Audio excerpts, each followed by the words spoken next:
నేను గత 10 సంవత్సరాల నుండి అవుట్సోర్సింగ్లో డ్యూటీ చేస్తున్నాను. జేఏసీ ఆధ్వర్యంలో మెంబర్షిప్ ఇప్పటికే 3, 4 ధర్నాలు, మామూలుగా ఫ్రెండ్స్ క్లబ్లో ఇప్పటికే 2 మీటింగ్లు పెట్టుకున్నాము. మా బాధ అంతా ఎల్లదీసేది ఏంటంటే మాకు ఈ ఏజెన్సీ విధానం అనేది రద్దు కావాలి, డైరెక్ట్గా నేరుగా గవర్నమెంట్ జీతాలు ఇవ్వాలని కోరుకుంటున్నాం. మేము గత 10-15 సంవత్సరాల నుండి ఇదే అవుట్సోర్సింగ్ డ్యూటీలు చేస్తూ ఉన్నాము. మాకు 2018లో పీఆర్సీ ఇస్తే ఇప్పటిదాకా అదే జీతంతో 10-15 సంవత్సరాల నుండి అదే 2,000-3,000 పెంచితే అదే 10,000 నుండి మేము అదే జీతాలతో కంటిన్యూషన్ చేస్తున్నాము. మాకు ఇప్పటికైనా జీతాలు పెరిగే అవకాశం లేదు. రోజు అడ్డ మీద కూలీలు పెరుగుతున్నాయి కానీ మా జీతాలు పెరగట్లేదు. అందుకోసమని మాకు నెల ఈ ప్రతి సంవత్సరము మాకు ఏరియాస్ అయినా ఇవ్వాలి, ప్రతి సంవత్సరం మాకు 1,000 రూపాయలైనా పెంచాలి. ఈ అవుట్సోర్సింగ్ ఏజెన్సీలు క్యాన్సిల్ చేసి మాకు నేరుగా జీతాలు ఇవ్వాలని రాష్ట్ర ప్రభుత్వాన్ని కోరుకుంటున్నాము.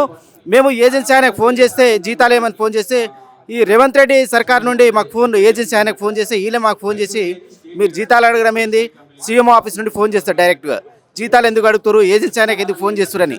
వాళ్ళు ఏజెన్సీ వాళ్ళకి ఫోన్ చేసి జీతం ఏమని చెప్పాలి కానీ జీతం ఎందుకు అడుగుతారని మాకు ఫోన్ చేస్తూ ఉంటారు. గవర్నమెంట్ నుండి గవర్నమెంట్ ఆఫీసర్లు ఏజెన్సీ వాళ్ళు కుమ్మక్కయి ఈరోజు మా పీఎఫ్ ఈఎస్ఐలు కట్టకుండా లక్షల కోట్లు ఆదాయము గండి కొడుతుర్రు.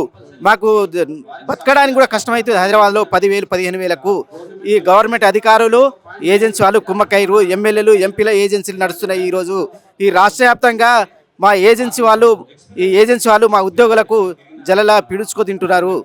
దానికోసమని ఈ ఏజెన్సీ విధానం రద్దు చేయాలని కోరుకుంటూ ఈ అసెంబ్లీలో అయినా మా గురించి ఏమైనా చర్చకు లేవని ఇస్తారేమో అని చెప్పేసి కోరుకుంటున్నామన్న. మేము నెరవేర్చలేదన్నా. మాకు ఈ ఎలక్షన్ కాలం మూమెంట్లో ముందు చెప్పిండు, మా సర్కారు వస్తే మీకు ఏదో ఒకటి చేస్తాము, ఏదో ఒకటి న్యాయం చేస్తామని చెప్పిండు. ఇప్పటిదాకా అటువంటిది ఏం చేయట్లేడు. మా గురించి ఇప్పటిదాకా కూడా మాట్లాడిన సోయి కూడా లేదు. ఇంకోటి చిన్న విషయం ఏంటంటే పర్మనెంట్ ఏజెన్సీ వాళ్ళు మన పోయి రేవంత్ రెడ్డిని కలిసిరు. మన వరదల సీఎం నిధి ఫండ్కి మా ఒక్కొక్క రోజు జీతాలు కట్ చేసి ఇచ్చారు మాకు అడగకుండానే. కానీ ఆ జేఏసీ వాళ్ళు పోయారు కానీ మా గురించి మాట్లాడడం సోయి లేదు వాళ్ళకు. వాళ్ళు పర్మనెంట్ వాళ్ళు పోయారు, వాళ్ళ గురించి వాళ్ళే మాట్లాడుకొని మా పక్క సీట్లో ఉన్నారు అవుట్సోర్సింగ్ వాళ్ళు. వాళ్ళకి జీతాలు లేవు, దసరా పండుగకి జీతాలు ఇవ్వలేదు, దీపావళికి జీతాలు ఇవ్వలేము మేము, వాళ్ళకి అంత అవస్థలో ఉన్నారని చెప్పేసి సీఎంకు ఈ పర్మనెంట్ జేఏసీ వాళ్ళు కూడా పోయారు కానీ మా గురించి ఏడ కూడా మాట ఇస్తలే. మాకు 3 నెలల జీతాలు పెండింగ్ ఉన్నాయన్న. అన్ని సమస్యలు మేము జీతాలు అడగడానికి ఏజెన్సీకి ఫోన్ చేస్తే సీఎం ఆఫీస్ నుండి మాకు ఫోన్లు చేస్తారు. ఏంది బెదిరిస్తారు, జీతాలు అడుగుతారు ఏంది, మీరు జీతాలు అడగడం ఏందని. ఏజెన్సీ వాళ్ళకి వాళ్ళు ఫోన్ చేసి జీతం ఏమని చెప్తారా, లేకుండా మాకు అడగొద్దని చెప్పేసి మాకు చెప్తారా? అంత దారుణమైన పరిస్థితిలో ఉంది అవుట్సోర్సింగ్ వాళ్ళది జీవితాలు.